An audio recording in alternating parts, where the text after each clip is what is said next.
O livro de Romanos, ele começa dizendo que é uma boa notícia de Deus para nós. É o livro que retrata a boa notícia. Então, nos capítulos 1, 2 e 3, esse livro começa mostrando quem nós realmente somos. É esse livro que mostra quem nós somos nos capítulos 1, 2 e 3.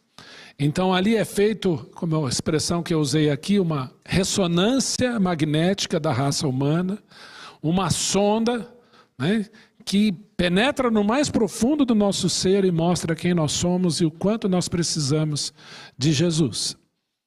Então,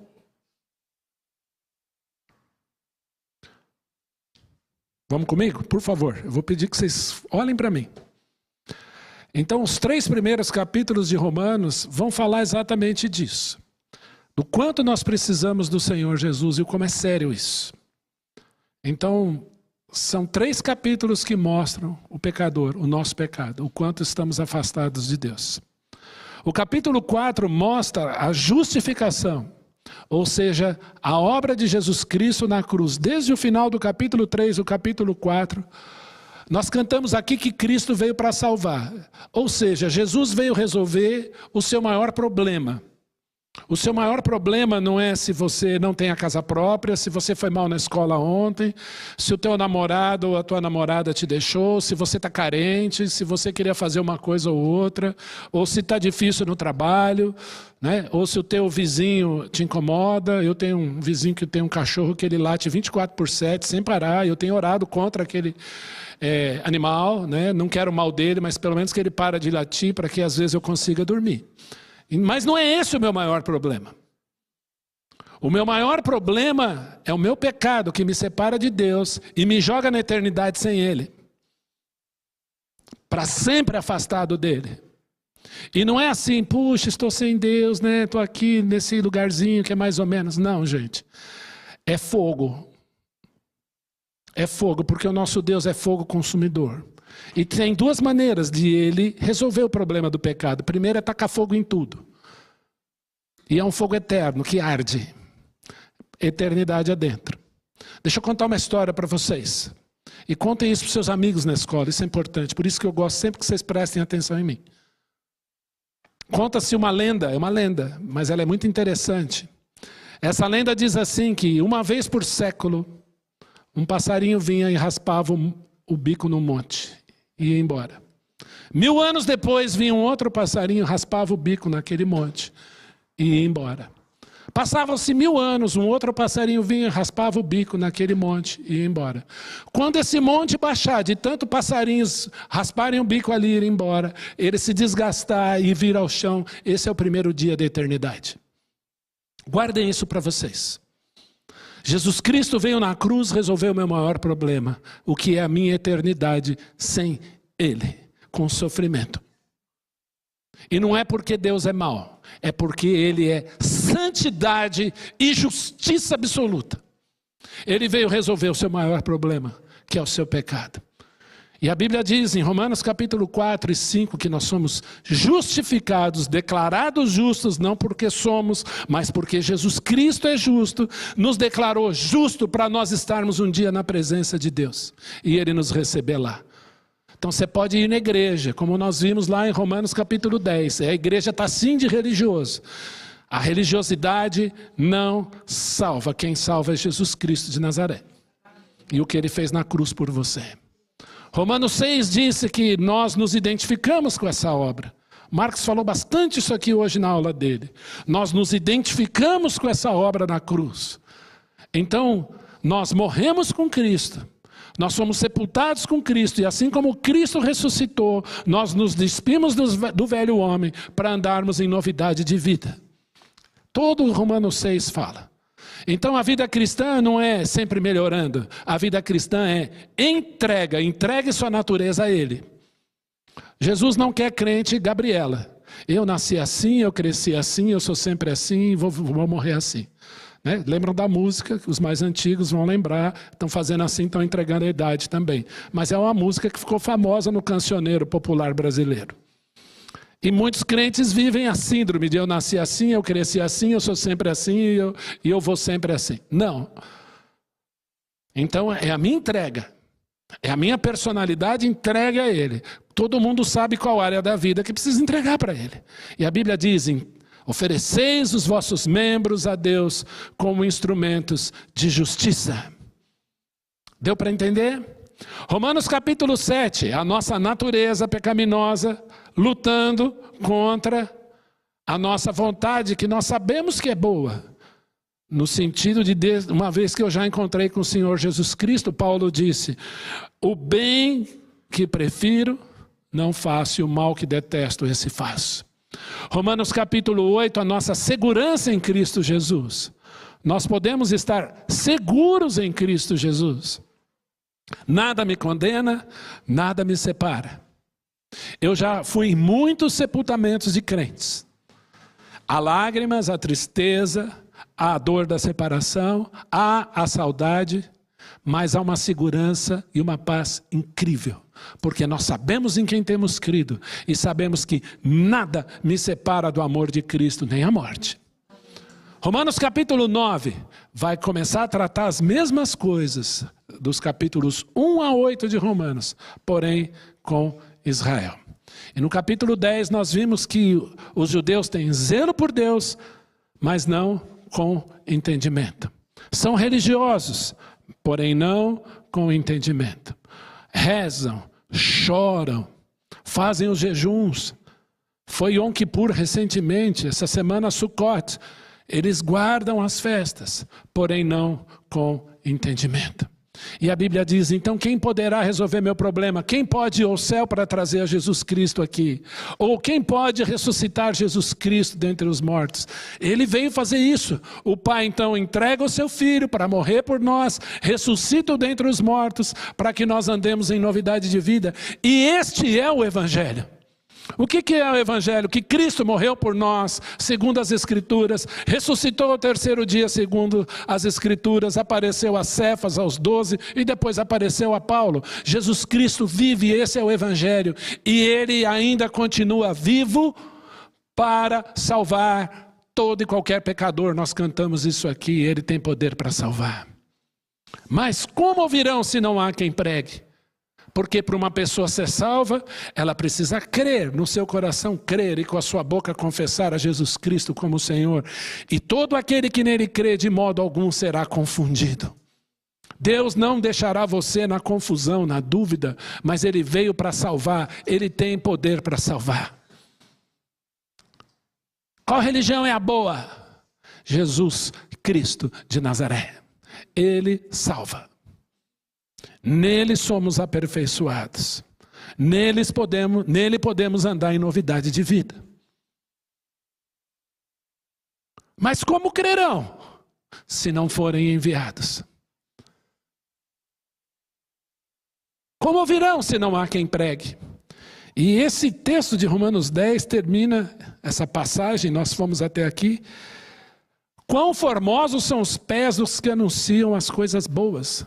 Quão formosos são os pés daquele que anuncia a boa nova de salvação. E eu desafiei você a fazer um exercício, para você olhar para o seu pé. E não achá-lo feio. Os meus pés são bonitos, gente. Amém? Eu escutei, amém. Sabe por quê? Porque quinta-feira tem evangelismo e eu vou anunciar as boas novas no bairro. Porque tem de amigo, e eu disse para o meu Deus, eis-me aqui. Porque quando eu tinha 22 para 23 anos de idade, numa pregação do Beto Tavares, lá em Vila Mariana, ele leu Isaías, né, o texto de Isaías, capítulo 6, que diz assim, a quem enviarei, quem há de ir por nós? Eis-me aqui, envia-me a mim, disse Isaías, e ele fez um apelo e disse, quem quer um dia servir ao Senhor, diga eis-me aqui, e eu incontinente fiquei de pé sem olhar para a minha esquerda e para a minha direita. Tentei fugir como Jonas, não deu certo. Conheci Dona Márcia, ela dizia assim, não sei se eu estou pronto para ser mulher de pastor. Falei, vamos orar. Até o dia que ela disse, você precisa ir para o seminário. Jesus falou isso ao meu coração. E eu fui. Então meus pés são bonitos. Espero que o seu também seja, porque quem prega o evangelho de Jesus, seja no trabalho, em casa, no prédio, diz Jesus te ama, tem o pé bonito. Viu? Eu conheço um monte de gente aqui que tem pé bonito. Embora seja grande ou pequeno, né? Precisa passar uma lixinha às vezes, mas seus pés são bonitos, viu? Para a glória de Jesus. E todo mundo que vier no dia amigo, eu vou só ficar olhando para o pé e dizer, oh, que pé bonito. Que é isso que Jesus quer que você faça. Bom, e como fica Israel então nessa história? Romanos capítulo 10, a partir do versículo 16, diz assim, bom, Deus nos deu a tarefa de falarmos do evangelho. Israel então tem zelo por Deus, mas sem entendimento. E aí Paulo, depois de fazer essa inferência sobre o que é o evangelho, que nós devemos pregar o evangelho, e é interessante que a pregação que Paulo nos exorta de pregação evangelho está dentro de um contexto judaico, isso é interessante, não podemos ignorá-los. E aí chega no 16, nós lemos assim, mas nem todos obedeceram ao evangelho. Verdade, pois Isaías diz, Senhor, quem creu ou quem acreditou em nossa pregação? Já leram Isaías 53? Isaías 53 começa com uma pergunta, quem acreditou ou quem creu na nossa pregação? Por quantos lugares o Senhor Jesus não andou em Israel e ele foi rejeitado? As pessoas não ouviram. Existe um lugar que nós fomos, não sei se o Dilson e o Eunice vai lembrar, Meire, nós fomos para um lugar chamado lugar do precipício em Nazaré. E era um lugar que você não percebe, a hora que você está andando numa trilha, você vê, você está no precipício e passou por ele na trilha. Dado aquele frio na barriga, eu falei, eu passei pertinho da morte e não vi. E aquele lugar lá, muito provavelmente ali, eles iriam empurrar Jesus. E simplesmente Jesus sai andando no meio deles. Porque não seria assim que ele morreria. Mas é interessante lembrar da rejeição. Quem creu em nossa pregação? Verso 17. E assim a fé vem pela pregação. E a pregação pela palavra de Cristo. A fé vem pela pregação, pelo ouvir, e a pregação do ouvir pela palavra de Cristo. O que salva? Jesus, o evangelho do Senhor Jesus, a pregação do evangelho. O que salva é a palavra, gente. Slade, eu fiquei tão feliz quando você ensinou aquele cântico do Salmo 119, 11. Para não pecar contra ti, a tua palavra escondi. Eu sou da geração que decorava versículos. Decore versículos. Memorize a palavra do Senhor Jesus. Guarda no coração as tuas palavras, disse Davi, para não pecar contra ti. Guarda no coração a tua palavra. Coloca a palavra do Senhor no seu coração.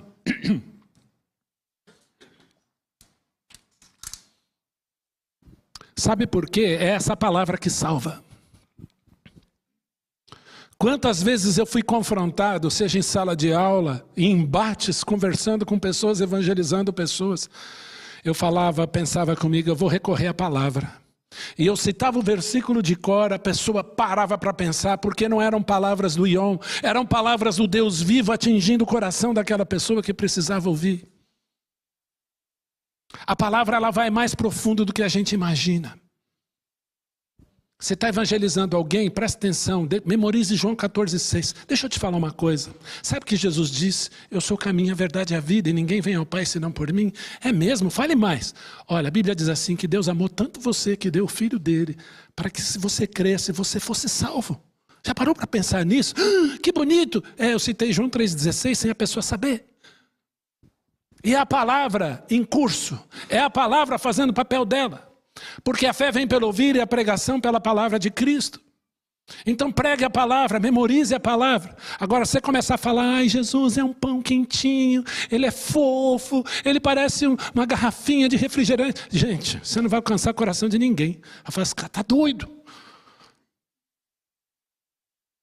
Guarda a palavra no teu coração e pregue a palavra. Sabe por quê? Muitas vezes o inimigo que usa a vida daquela pessoa vai fugir ou vai se incomodar por causa da sua palavra, porque a palavra é dele. Satanás veio tentar Jesus, aliás, foi o único que foi tentado pessoalmente por Jesus.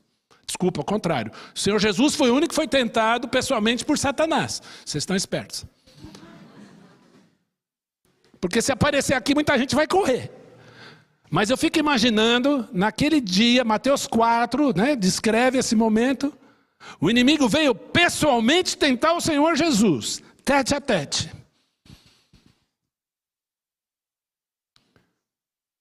Qual foi a primeira tentação? Transforma essas pedras em pães.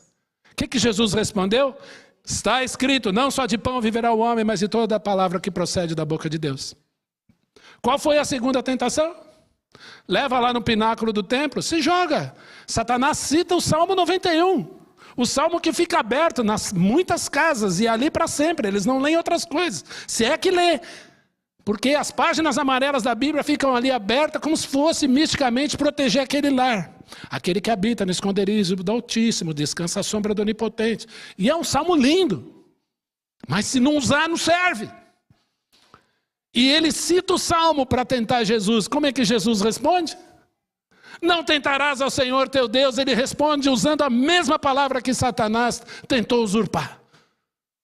Aí ele é tentado para adorar o Senhor e Jesus cita a palavra de novo dizendo, somente ao Senhor teu Deus adorarás e só a Ele darás culto. O meu Jesus, quando se fez homem, cria na palavra, sabe por quê? Porque Ele é o autor e Senhor dela e a encarnação dela. Pregue a palavra. Aqui não é lugar para brincar, aqui é lugar para levar Jesus a sério. E aí onde você for, você leva Jesus a sério. Porque você pode salvar sua sala. Você pode salvar sua sala de aula. Você pode salvar a sua sessão, a sua repartição. Ore pelos funcionários que trabalham com você. Ore para que Deus levante crentes para orar com você. Pessoas dessa igreja têm grupos de oração no local de trabalho, não tem? E é bênção. E ora pela empresa para que alcance outras pessoas. Eu sei que é difícil, nós vivemos luta, mas olha o tamanho dessa palavra. A palavra que nós pregamos é a palavra de Cristo, não é a minha. E se eu sou embaixador de Cristo, se meu pé é bonito, é porque um dia eu disse a Ele, me capacita porque eu não sou absolutamente nada. E Ele já capacitou muitos aqui, há muita gente boa aqui. E eu vou dizer uma coisa em nome de Jesus. O conselho da igreja se faz representar aqui. Nessa igreja, essa noite, Deus já levantou missionários e pastores aqui. Obreiros aqui para pregar o evangelho lá.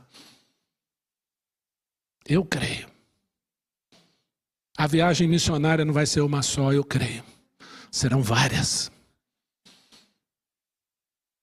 Porque Jesus quer usar a sua vida.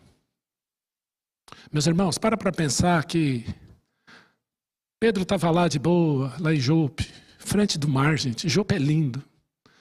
É o Mediterrâneo ali, é um mar azul lindo. Né? Depois você olha lá, dá para os lados de Tarsis, lá, né? Já quase Espanha. Eu fico imaginando Pedro ali feliz. Jesus ressuscitou, que bom, né? Ele vai voltar. Está tudo ótimo aqui. Como eu gosto desse lugar. Aí está lá Cornélio, lá longe, orando. Aí o anjo vai lá e falou, Pedro, está vendo esses animais sujos aqui? Imundos? É, Senhor, eu sou judeu, né? Não pode comer. Então mata e come. Eu tenho mais gente para salvar, Pedro, e eu vou usar a sua vida. E Pedro sai de Jope e vai lá evangelizar Cornélio.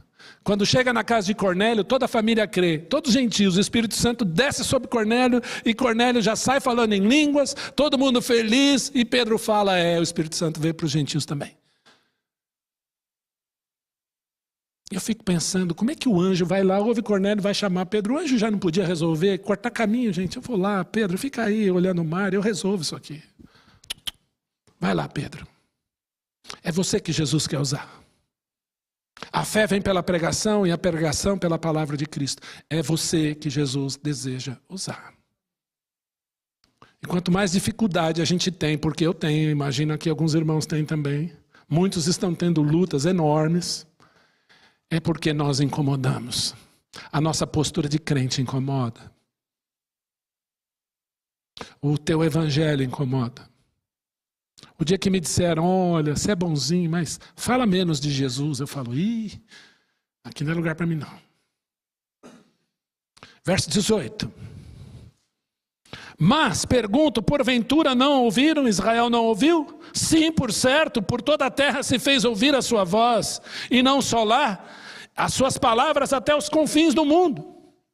Pergunto mais, porventura não terá chegado isso ao conhecimento de Israel? Já Moisés dissera, eu vos porei em ciúmes com um povo que não é nação, com gente insensata eu vos provocarei a ira. Marcão falou isso de manhã na aula dele. Você começa a pregar para um israelita, qual é a atitude, Marcos? Ciúme. Como é que você sabe essas coisas? Jeremias é do meu povo. Irmã Andréia, como é que você lê Jeremias? Isso é para mim. E ficam bravos.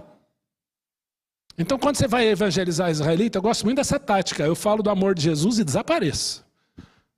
Deixa o meu WhatsApp, porque vai demorar, vai dar uns 10 dias, 15. Gostei do que você falou, fiquei pensando, o que é isso? Fala, responde, some de novo. Por quê? O ciúme vai rodar. Isso é do meu povo. Às vezes a gente pesca algum porque é para a glória de Jesus. Mas Deus levanta um povo que não é povo. Por que nós somos raça eleita, povo de propriedade exclusiva de Deus, nação santa, raça eleita? Que história é essa? Nós não éramos povo, mas fomos chamados para ser povo. Por qual motivo? Está aí, ó. Eu vos porei em ciúmes com um povo que não é nação. Você e eu somos uma geração privilegiada que ouviu do amor de Jesus Cristo. Ele resolveu o meu maior problema, eu sou seguro nele. Para nós colocarmos Israel em ciúmes. E não é um ciúme maldoso. Está com ciúme? Não. É para a salvação deles. Vamos ler mais. Olha o 20.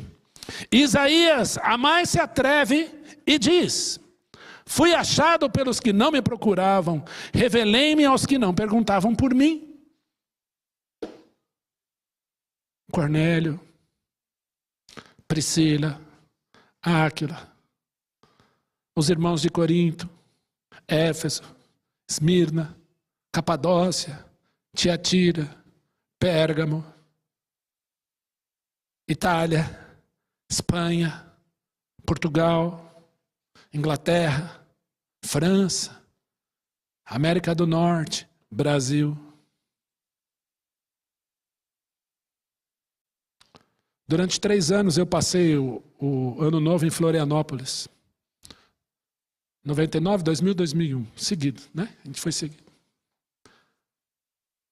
E na segunda vez que nós fomos, eu levei uma caixa que tinha uns 1000 folhetos. Aí eu falei, Rogério, vamos distribuir, nós vamos passar Ano Novo lá, até meia-noite. As pessoas vão pular onda, vão fazer oferenda. Vamos distribuir folheto? Vamos. E fomos. E muitas pessoas jogavam fora, mas a maioria ouvia, agradecia. Eu acho que eu já contei isso aqui. Veio um rapaz de Buenos Aires, Santa Catarina, Buenos Aires, né? Perto. Aí ele perguntou de que eu estava fazendo, distribuindo. E eu me identifiquei.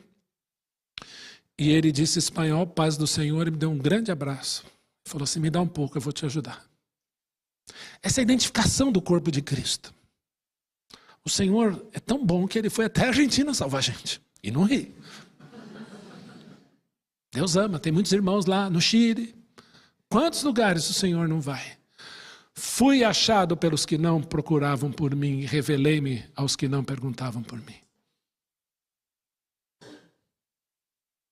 Quanto a Israel, porém, diz, todo dia estendiz as minhas mãos a um povo rebelde e contradizente. Todo dia. Olhai para mim e sede salvos. Quantas vezes o Senhor fez isso? Então acabou, né? Acabou a esperança para eles. Desculpa, eu tenho mais alguns minutos, eu vou entrar no capítulo 11. Pergunto, pois, terá Deus porventura rejeitado seu povo? Acabou? Qual é a resposta? Fala com convicção. Não, de modo nenhum. Olha o testemunho de Paulo, porque eu também sou israelita, da descendência de Abraão, da tribo de Benjamim. Deus não rejeitou o seu povo a quem de antemão conheceu. Essas palavras não são minhas. Ele não rejeitou. Ou não sabeis o que a Escritura refere a respeito de Elias, como insta perante Deus contra Israel, dizendo... Lembra de Elias na caverna? Vem lá um redemoinho, vem lá um vento, vem lá terremoto, aí vem uma brisa. E Elias lá, tinha lutado com os profetas de Baal, estava com medo. O Senhor tratando de Elias com um sanduíche de carne louca. Não era pão com... Eu não lembro, codorniza, não, eu não lembro o nome. Né? E água que vinha da torrente, água mineral. E aí o Senhor fala, o que foi, Elias? Está estressado, Elias? O que foi? Senhor, mataram os profetas. Só sobrou eu. Só eu sou crente, Senhor. Você já teve essa síndrome de Elias na sua vida? Eu já. Senhor, só eu sou crente. Olha lá aquele bando de perdidos, de incrédulos. Taca fogo, Senhor, só eu sou crente. O que o Senhor fala para Elias? Olha aí. Verso 4. Que ele disse, porém, a resposta divina. Reservei para mim 7.000 homens que não dobraram joelhos diante de Baal. Assim, pois, também agora, no tempo de hoje, em Israel, sobrevive um remanescente segundo a eleição da graça. Esse texto não está falando de mim nem de você, está falando deles. Que Deus coloca aquele povo no cabide, levanta a nós, igreja de gentios, na sua grande maioria tem judeus que se convertem também, que creem em Jesus, mas para colocá-los em ciúmes. E a Bíblia diz que tem um remanescente fiel.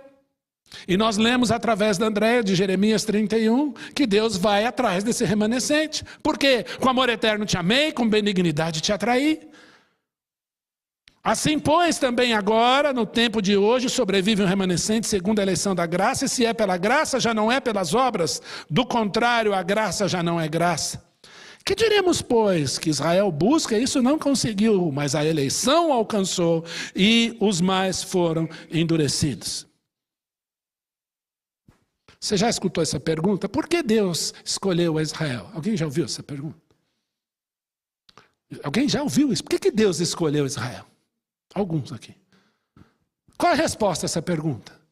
Deus não escolheu Israel. Deus criou Israel. E depois escolheu. Segundo a eleição da graça, segundo a plenitude do tempo, segundo o beneplácito da sua vontade, porque tudo converge para a pessoa do Senhor Jesus Cristo, até o plano dele para com essa nação. E ele cria essa nação, para que essa nação fosse testemunha dele, e dessa nação viesse Jesus. E os seus não o receberam. Mas Deus prometeu que seria uma nação eterna diante dele. Se Deus falhar com esse povo, vai falhar com você também. Se Deus mantém esse povo, até hoje, ele não vai falhar com você. Ele é fiel ao seu nome. Você crê nisso? A eleição os alcançou e os mais foram endurecidos. Como é que funciona isso? Quantos filhos teve Adão? Muitos. Caim, Abel. Caim matou Abel. Depois teve filhos e filhas, 7. Nós não sabemos. Mas a Bíblia diz que o Messias seria semente de mulher e Deus escolhe 7. Da linhagem de 7, 100. Dos 3 filhos de Noé vem de 100. Que interessante. Dos semitas vem Abrão. Podia vir de Terá, podia vir de Naor, não, vem de Abrão. Abrão tem 2 filhos, Isaac e Ismael. Não, não é de Ismael, é de Isaac. Isaac tem 2 filhos, Esaú e Jacó. Não vem de Esaú. Esaú desprezou o seu direito de primogenitura. Vem de Jacó. Jacó tem o seu nome mudado para Israel. Tem 12 filhos e uma filha. Vem de Diná, vem de Efraim, vem de Benjamim. Não, vem de Judá. E essa linhagem vem de todas as cidades de Israel. Ele poderia ter nascido em Jerusalém. Os magos foram para lá. Não, vem de Belém. Nós vemos um Deus segundo o beneplácito da sua vontade agindo. Vamos terminar?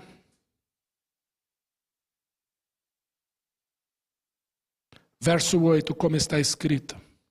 Deus lhes deu espírito de entorpecimento, olhos para não ver e ouvidos para não ouvir, até o dia de hoje. E diz Davi: torne-se-lhes a mesa em laço e armadilha, em tropeço e punição. Escureçam-lhes os olhos para que não vejam e fiquem para sempre encurvadas as suas costas. E aqui eu vou entrar um pouquinho no versículo 11 e a gente termina. Pergunto, pois, porventura tropeçaram para que caíssem? Qual é a resposta? De novo. Mas pela sua transgressão veio a salvação aos gentios, a você e a mim, para pô-los em ciúmes. Ora, se a transgressão deles redundou em riqueza para o mundo, ou seja, o endurecimento de Israel trouxe salvação para nós, e o seu abatimento em riqueza para os gentios, bom, se Israel lá embaixo trouxe salvação para mim, presta atenção no que vem agora, quanto mais a sua plenitude. Deus restaurar Israel, será riqueza muito, mas muito maior para o mundo, para você e para mim. Então ele não falha, a sua graça não falha. No domingo que vem nós vamos terminar esse capítulo 11, nós vamos falar do que é enxerto. E nós vamos ver o amor desse Deus para com você e para comigo. Eu quero dizer para você essa noite que não há situação difícil, demasiadamente difícil para o teu Deus. Porque Ele resolveu o maior pecado, o maior problema que foi o meu pecado. E Ele salvou a você e a mim, nós que não éramos, nós éramos estranhos às alianças. E esse mesmo Deus vai atrás de um povo rebelde e vai salvá-los. Esse é o meu Deus, que Ele abençoe a sua vida, que Ele guarde a sua vida.